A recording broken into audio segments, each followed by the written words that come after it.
Okay. Well, we are wrapping up our study in 1 Corinthians today.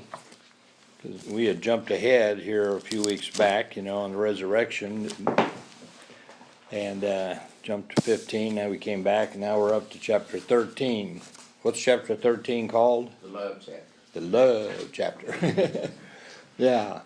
You remember last week we were talking about all these issues and whatnot, and Paul finishes up in verse 31 of chapter 12, it says, earnestly desire the greater gifts, and I show you a still more excellent way. And he moves into chapter 13, right?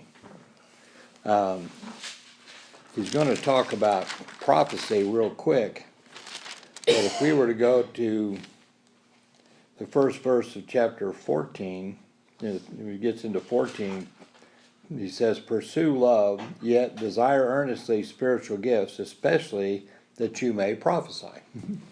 So of the gifts, he thought prophecy was the best one. And being somebody that's very interested in eschatology, right? I like people who can look at stuff and see what God's talking about in the future and what's going to happen, and and I wish I knew more, and I wish I had that gift. God would just let me know, But he points out that this one he thinks is the best of the gifts. But he goes into the chapter 13, he says, if I speak in tongues of men and of angels. What do you think he's saying there? If I speak of tongues of men and of angels, but do not have love, I have become a noisy gong or a clanging cymbal. Well, obviously, tongues of men would be the languages of. Yeah, all the different There had to languages, a lot of be able to different speak. Languages around. Yep. I mean, even though the Tower of Babel had been taken care of, but it got all the languages got scattered all over the world because of that. I assume that's what he's talking about. I think that's probably true, but he says, and of angels. What we know about tongues of angels? Not much, huh? Right? So I'm guessing that he's trying to make a point by exaggerating to a degree, right? Even if I could talk to angels, right? If I knew how to talk to angels, he says, but if I don't have love, I become a noisy gong or a clanging cymbal. If you got a cymbal without a band, no other musical instruments, and somebody's just clanging on it, that would probably get pretty annoying pretty quick. Absolutely. Right? And that's what he's saying. What good is it? If I have the gift of prophecy, which we pointed out is probably the one he thought was the best gift, and know all mysteries and all knowledge, and if I have all faith so as to remove mountains, but do not have love, I am nothing.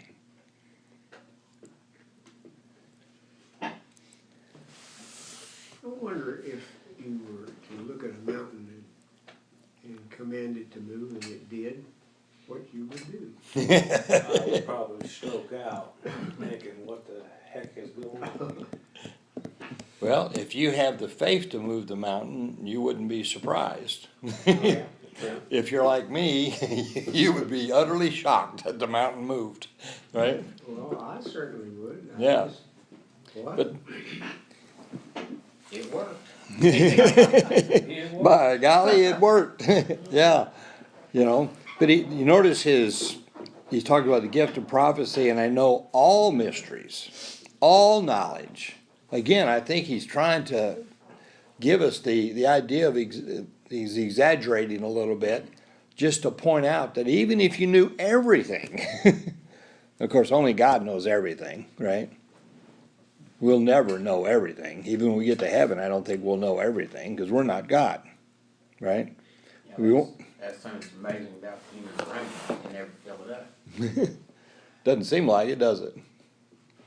You know? But he's pointing out It if doesn't work very good anymore. I can't seem to handle new ideas. But it's still adding stuff.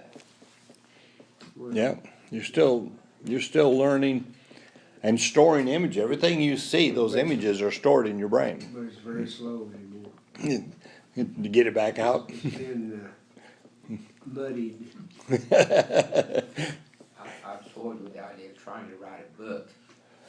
So I found the idea that a brain filled up, and in order to put something else in. You gotta get something the main out? character has to decide what to take out. That's interesting. Haven't they developed that, but it's true. You could have a TV series out of that. We can't fill it up like there's, it may be slower, operating slower, but Well, it's still operating. That's just the retrieval part. Yeah. You say everything you see, those images are in your brain forever. Yeah.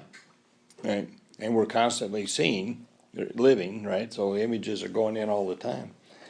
But he's pointing out that if I had all this good stuff, and if I had it all, but if I don't have love, I am nothing. But yet, what do we strive for? What are we trying to do and accomplish or to learn or whatever, right? How much time do we spend on how can I love more versus how can I do something else more? How can I be better at something else, right? How can I make more money? How can I make more money, right? How can I be better at my work, whatever, Even other good things. How can I be a better husband? How can I be a better father, right?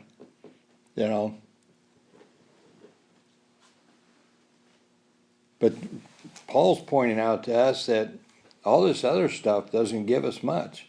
If I give all my possessions to feed the poor, and if I deliver my body to be burned, but do not have love, it profits me nothing. Remember the rich young ruler, and Jesus said, if you want to really have eternal life, just sell all you have, give the money to the poor, and come follow me. Who gives away everything?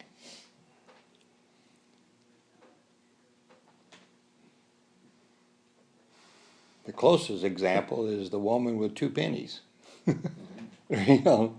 She gave away both her 2 pennies. That's all she had. But she had other possessions of some type. She had clothes on her back, apparently, right? But who gives away everything? Who is willing to deliver up their body?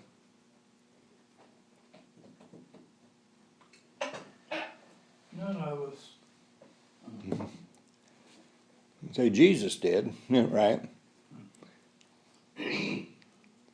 Now, there's a bunch of us that would give up our life for our wives, or even our children, right? But will you do it for anybody else? Depends on the circumstance. Depends on the circumstance.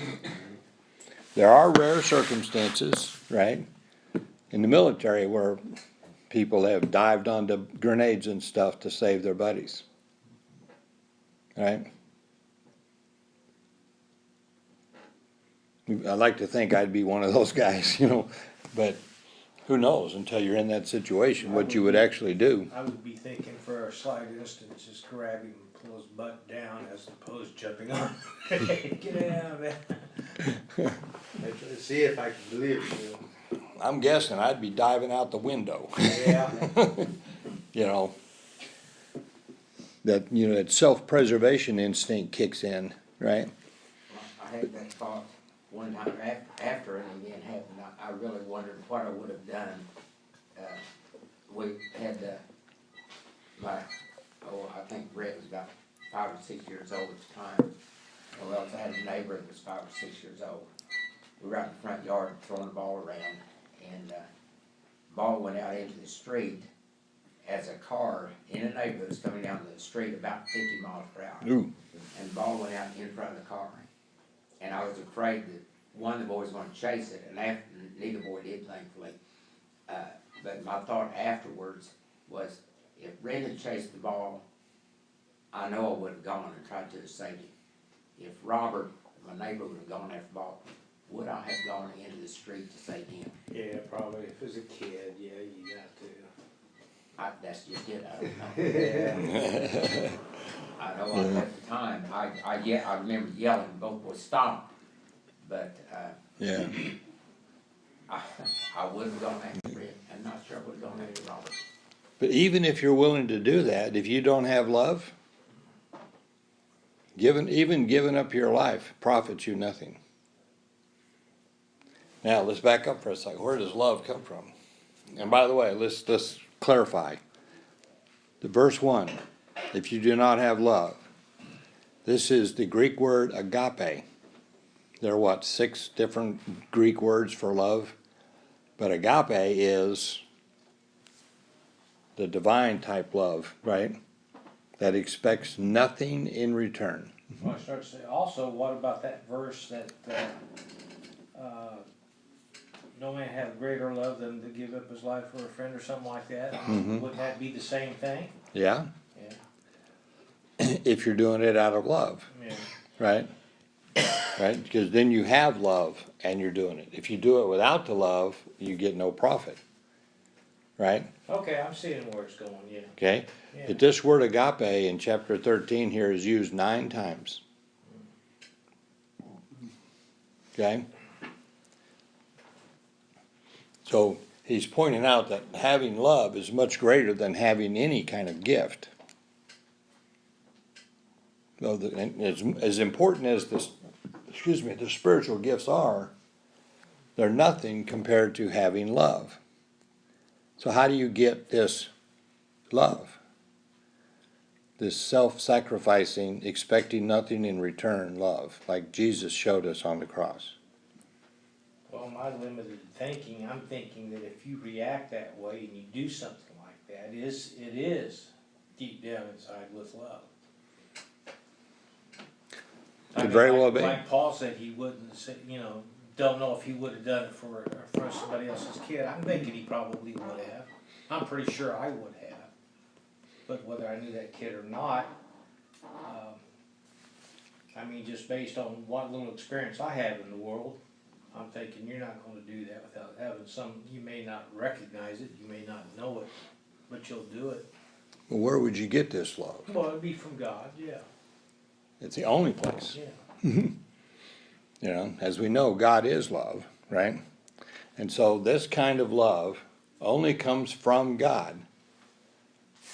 And Paul's pointing out that we need to be focused on this kind of love and having this. And you're only going to have this if you have that kind of relationship with Christ, that you're now receiving this, right? What did Jesus say to the disciples, right? The world shall know that you're mine because you love one another, Yeah. right? And this letter is written to the church at Corinth, right? He's talking to believers. We usually think of it as the love we would have for others, Paul's saying this you should have this for everybody in the church. Because remember, they're having all these disputes. They're arguing about everything under the sun, right? And he's saying, what are you doing? You're supposed to be loving each other, not arguing about who's the leader or who has the better gifts or who's got more money, who gets to sit where, right? who gets relegated to the back room, you know, all that sort of stuff, right? You should be loving one another. Then he goes on from explaining how the love is much more important, right? And says in verse 4, love is patient, long-suffering. What do we know about God from the Old Testament? He's always long-suffering. He's waits a long time before he punishes people, right? Love is kind and is not jealous. Love does not brag and is not arrogant. He's almost describing the fruit of the Spirit here, isn't he? Right. From Galatians 5:22, right? So if we're doing good works without love, it's not doing anything for us. Sometimes people get into the mode of doing things, you know. Some people come to church, right, every Sunday, but they never got saved. They never put God first, but they go because, quote, they're supposed to. Or it's a social event, right? Whatever, right? So you can be doing good things, but not have the actual love of God, which is obviously what we need, and His forgiveness, right? But he's describing how love is not like what you guys have been doing. Not showing this arrogance that you're showing, well, I'm of Paul, right? Or I'm of Apollos. You know? He's saying you're not supposed to brag. You're not supposed to be jealous if somebody else has a gift that you think you want. Right? Love does not act unbecomingly, right? It does not seek its own, is not provoked, and does not take into account a wrong suffered. What did Jesus do on the cross? Loved us enough to die for us. Yeah? What did he say? What was, I think it's the first thing he said. Forgive them. Forgive them.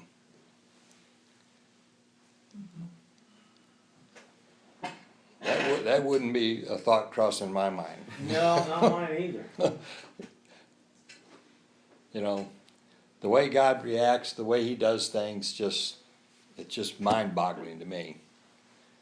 You know, especially when you know that just with a thought, he could have wiped them all out. Just by thinking, all Romans die. Boom. They'd all be dead. Just like that.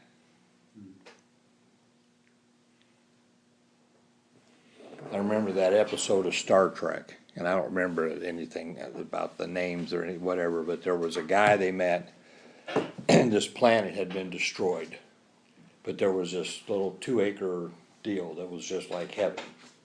The rest of the planet is destroyed, right? And this guy and his wife were there. Well, it turned out the guy was a real person. The wife was not a hologram, but some fake. And some other entity, you know, had attacked and destroyed the planet and killed his wife. But he was from some almost godlike group of people, you know. And he was saying to Captain Picard, right, he says, Captain, you don't understand. You don't understand my sin. He said, what do you mean? He says, I killed him. You know, when they finally figured out what had happened here, he says, I killed him. He says, he's thinking, everybody on that ship, he killed them all. He said, no, I killed them all. Everyone, you know, like if they were, can't even think of any of the names of the people now all of a sudden, right? In Star Trek, the Cardassians, right? That's funny. Whatever, you know, different ones they had on Star Trek, right? You know, he says, I killed them all. Everywhere in the entire universe, I killed them all. Because that one ship had attacked that planet and killed the one woman that he liked, right? He had the power to do it, and he did it. You know, I think that's the way most of us would react versus the way God reacts, right? and says, "Forgive them, for they know not what they do." They chose not to know, but yet he still forgave them. And like I said earlier, and he forgives me, I'm like, praise God. Right? I had an experience after being in counseling for about 7 or 8 years that I was burned out. And the reason that I really felt burned out was I felt like I was giving all of this out of the kind of love that a counselor would have for his students. But I was giving, but I wasn't getting anything in return. And as I started job hunting, I'd had about 3 or 4 interviews, was ready to, like I say, get out of education. And went to the Bill Gaither concert, and that's where I first heard the song, "I Am Loved." And it goes, "I am loved, I am loved, I can risk loving you." And that's what made me realize that if I was giving, but expecting something in return, that wasn't love. No, that was just counseling, and that was it. So for me to give the kind of love that God wanted me to give to my students, to do what I should do, and not expect something from me, then that was really love. So I had to take that risk, and if I got something back, great. If I didn't, I'd still done what God wanted me to do. And so I went home and threw away 2 other job applications that I had. Yeah. Good point. But that's what we're talking about here, right? I hate to run, but I've got to go pick up my wife. Oh, okay. Make Right? a statement like that, then you leave. Yeah. Where did you drop her? Where did you drop her? Love does not rejoice in unrighteousness, but rejoices with the truth. Interesting contrast, because the opposite of unrighteousness would be righteousness. And he compares it to truth. Right? Does not rejoice in unrighteousness. You know, sometimes when people do things, you know, when our enemies fail, we kind of say, "Ha ha, good for you," right? You know, It's hard not to. you know, but we're supposed to be acting as God's representative and loving all people, right? And we don't rejoice if things go wrong. And these, of course, people are people in the church. These are your Christian brothers and sisters, right? You know, and you're rejoicing when they have bad things, or they do bad things, or they accept bad things. Remember, one of the things they were doing was thinking, well, it's okay to go visit these temple prostitutes, you know. And so he's saying, you're accepting this unrighteousness, right? And so, and that of course makes other people think, well, I'm better than you, you know, you know. Well, it's like the saying goes, you know, except for the grace of God, there go I. If God hadn't put us in a different situation, we could be doing, I mean, I can see that. I've said forever, if I lived in the days when you worshiped the sun, I would have bought into that lock, stock, and barrel, you know. When you go out on a warm day, you know, especially after a cold spell or whatever, and there's that warm sun, so whoa, you know. Thank goodness that God put me in a situation, you know, where I know better, right? Love never fails. But if there are gifts of prophecy, they will be done away. If there are tongues, they will cease. If there is knowledge, it will be done away, right? When Jesus comes back, for example, let's take it to the end of the story, right? Are we going to need to prophesy? No. No. Are we going to need to have knowledge to explain Jesus? No. He's here, right? You know, he's saying all these gifts, these things, they're basically going to be either fulfilled or wiped out. Okay? But not love. Because love will be here with us, right? Love never fails. This other stuff, you never know what's going to happen. For we know in part, and we prophesy in part. That we're not God. We don't know everything. Okay? But when the perfect comes, Jesus Christ, the partial will be done away.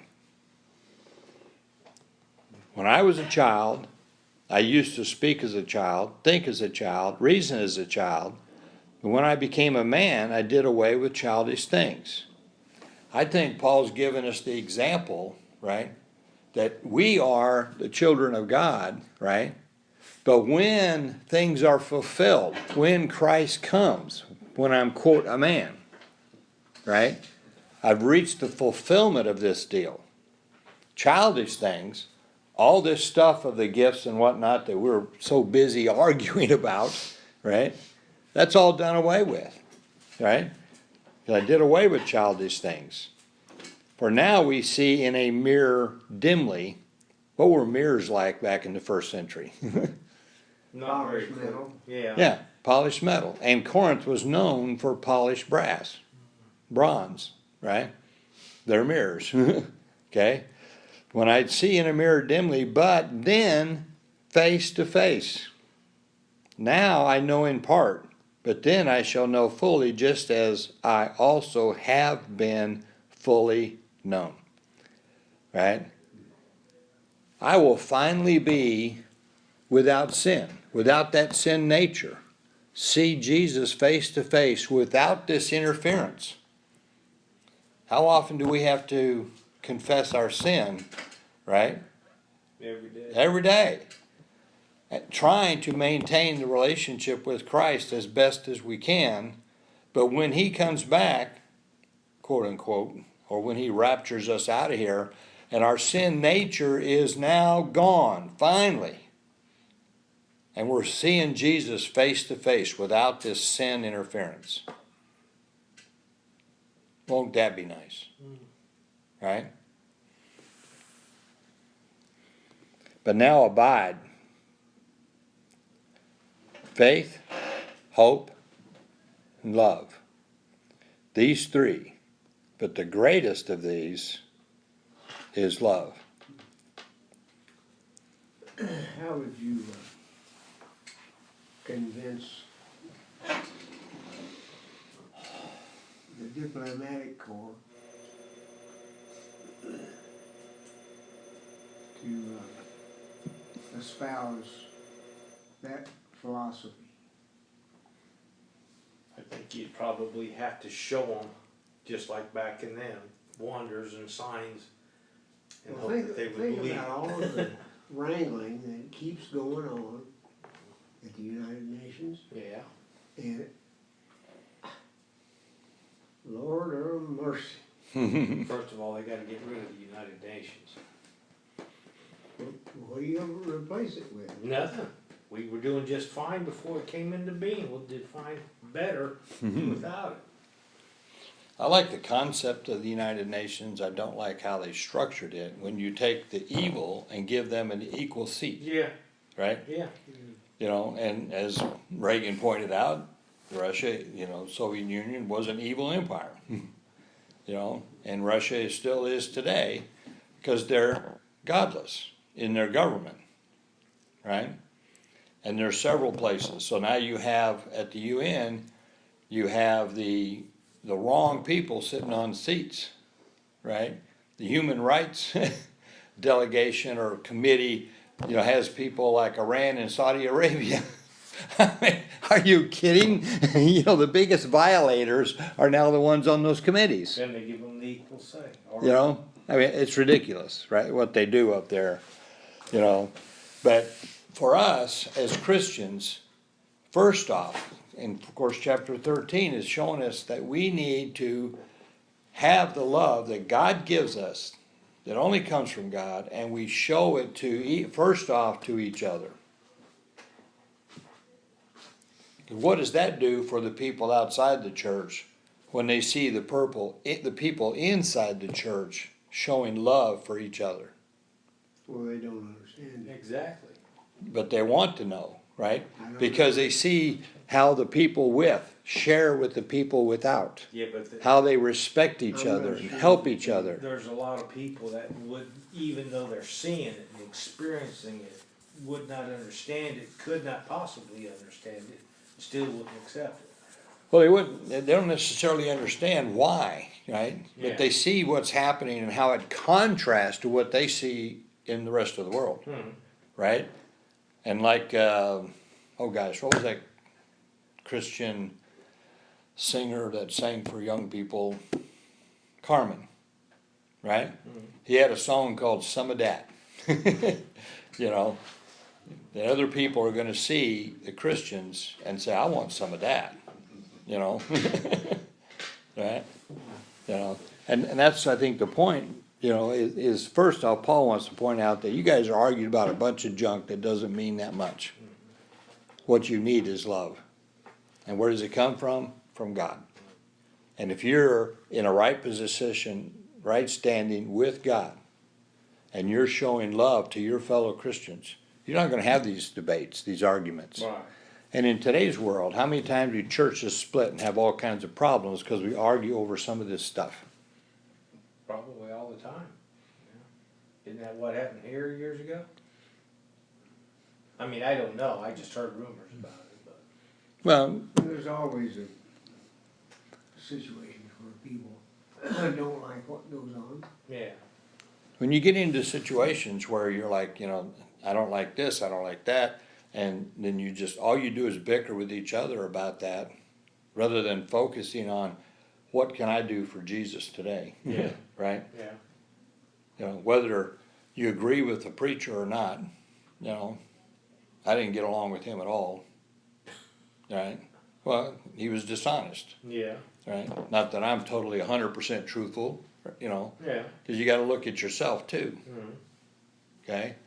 You know, and before that, we had a preacher that just wasn't, I think, the right fit for us where we're sitting. He wanted us to be Life Church, you know, and we're across the street from the Baptist Retirement, you know, it just wasn't really a good fit for us.